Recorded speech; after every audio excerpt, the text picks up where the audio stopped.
Hello students, आपके सामने है इंग्लिश क्लास 12 2023 का पेपर। और ये सेट है 316 ZY और इसको हम सॉल्व करने वाले हैं। इसे हम 2 या 3 पार्ट्स में सॉल्व करेंगे। अच्छी तरीके से देखते चलिएगा। 11th क्लास के स्टूडेंट भी ग्रामर पोर्शन और रीडिंग सेक्शन को देख सकते हैं। ये तो सिमिलर ही रहता है लगभग। और जो लिटरेचर सेक्शन होगा उसको हम डिफरेंट बना लेंगे। तो यहाँ पर आप देख पा रहे हो किस फॉर्मेट में पेपर दिया है। 3 hours 15 minutes ये आपको टाइम दिया गया है। और ये शायद आप लोगों में से ज़्यादातर जानते होंगे। आपको एग्जाम से पहले काफ़ी सारे पेपर सॉल्व करने चाहिए जिससे कि आपको आइडिया लग जाए कि आप पेपर जब आपके हाथ में होगा एग्जाम हॉल में तो किस तरीके से आप इसको कर पाएंगे। और what is the correct method by which we can complete our paper in our exam hall. तो ये जो read the following passage carefully and answer the question that follow दिया गया है, तो इस पैसेज को हम आपको पढ़ाई देते हैं सो दैट जब भी हम आपको आंसर्स दें तो आप इसको अच्छी तरीके से समझ पाएं। If we want success in any undertaking, अगर हम किसी भी अपने कार्य में सफलता चाहते हैं, we must work steadily to the end. तो फिर हमें लगातार अंत तक अच्छी तरीके से काम करना पड़ेगा, है ना। No undertaking is attended without difficulties, और ये भी आप समझ लीजिएगा कि कोई भी कार्य आप कर लो जब तक उसमें कोई परेशानी नहीं आएगी। अगर कोई भी कार्य आप करोगे, आप बिना परेशानी के उस कार्य को पूरा नहीं कर पाओगे। कोई भी काम करो परेशानी तो थोड़ी बहुत होती ही है। इसी तरीके से क्या हुआ, शेरिडान कोई एक व्यक्ति था, a famous orator of England, ये इंग्लैंड के काफी प्रसिद्ध वक्ता थे। Attempted to make a speech in the parliament. एक बार क्या हुआ, इन्होंने जो संसद था पार्लियामेंट था उसमें एक स्पीच देने का भाषण देने की कोशिश की, बट फील्ड, लेकिन हुआ क्या, असफल हो गए। And sat down in great discomfiture, और फिर क्या हुआ, बहुत व्याकुलता असहजता के साथ बैठ गए। His friend told him that he could not be an orator. उसके साथियों ने उसे बताया, सैरिडॉन को, कि भाई ऐसा है, तुम एक बहुत अच्छे वक्ता नहीं बन सकते हो, तुम वक्ता नहीं बन सकते। ही रिप्लाइड, उन्होंने उत्तर दिया, it is in me and shall come out. अरे वक्ता बनना ऐसा कैसे हो सकता है, मैं नहीं बन सकता हूँ, ये क्वालिटी तो मेरे अंदर है, बस मुझे बाहर लेकर आनी है, ये निकल कर आ जाएगी। एंड ही आफ्टरवर्ड्स सक्सीडेड, और फिर क्या हुआ, वो सफल हो गए in becoming a persuasive orator of his day. अपने उन दिनों के बहुत फेमस, मतलब वो लोगों को पसंद आने वाले ओरेटर वक्ता बन गए। द लेट अर्ल ऑफ बीकंसफील्ड, तो जो अर्ल ऑफ बीकंसफील्ड थे, बाद में जो स्वर्गीय कह सकते हैं, also broke down in the midst of his wishes, but he told the audience with some emotion. अभी क्या है कि भाई बहुत फेमस कोई लीडर होंगे, हैं, शायद अब ना रहे हों, उस टाइम के रहे होंगे, तो वो भी कहीं ना कहीं कुछ बीच में बोलते बोलते और रुक गए थे, हैं। अब इतने बड़े फेमस लीडर इस तरीके की स्पीच करेंगे तो सोसाइटी पे कितना किस तरीके का प्रभाव जाएगा। I have several times began many things, और फिर ये बोले, बताया इन्होंने कि मैंने बहुत बार ऐसा हुआ, कई चीजों की शुरुआत की, and often succeeded at last, है, और कोशिश की, है ना, और लास्ट में जाकर सफल भी हुआ।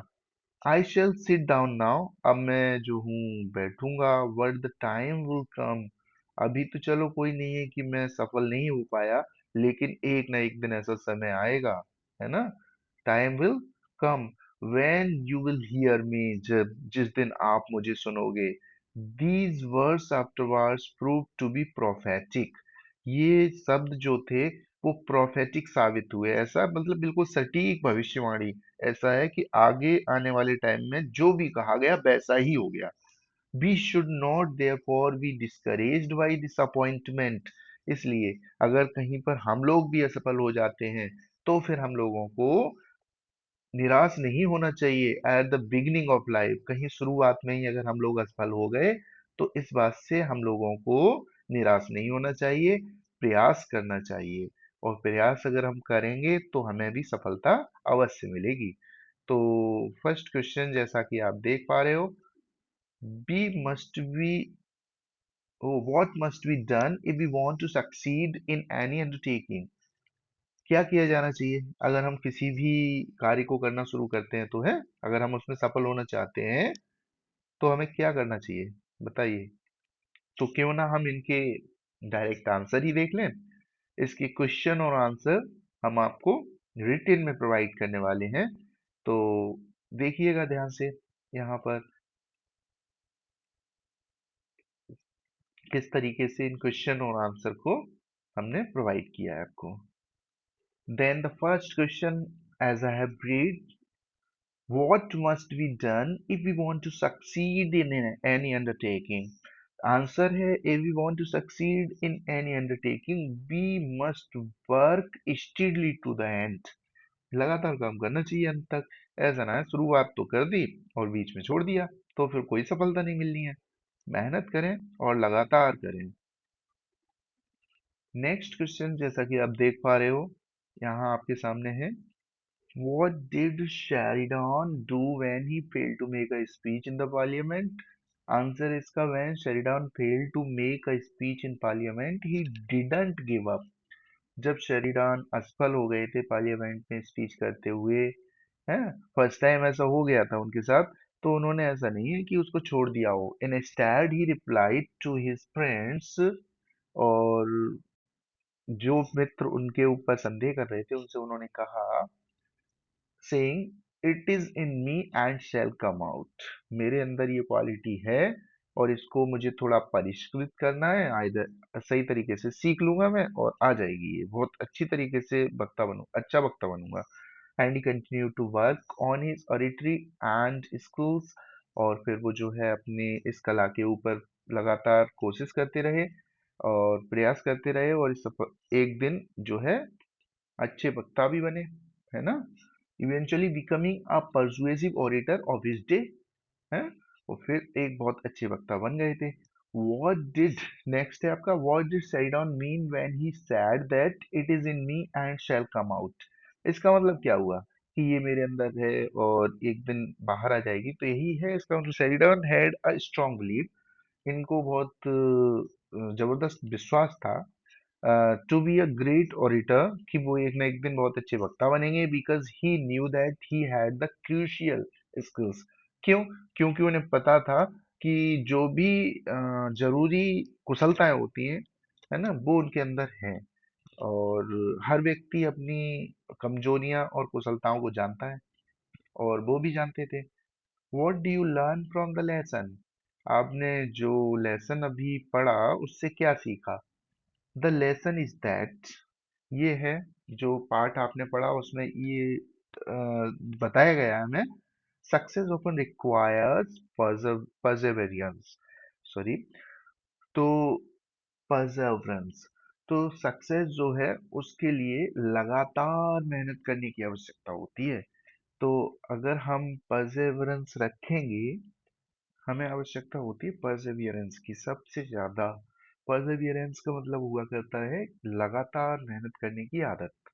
एंड इनिशियल फेलियर्स और डिसअपॉइंटमेंट्स, और जो शुरुआती हमारी असफलताएं हुआ करती हैं, डिसअपॉइंटमेंट्स मतलब निराशाएं हुआ करती हैं, इनको हमें क्या करना होता है, साइडलाइन करना होता है। We should not discourage ourselves from pursuing our goals.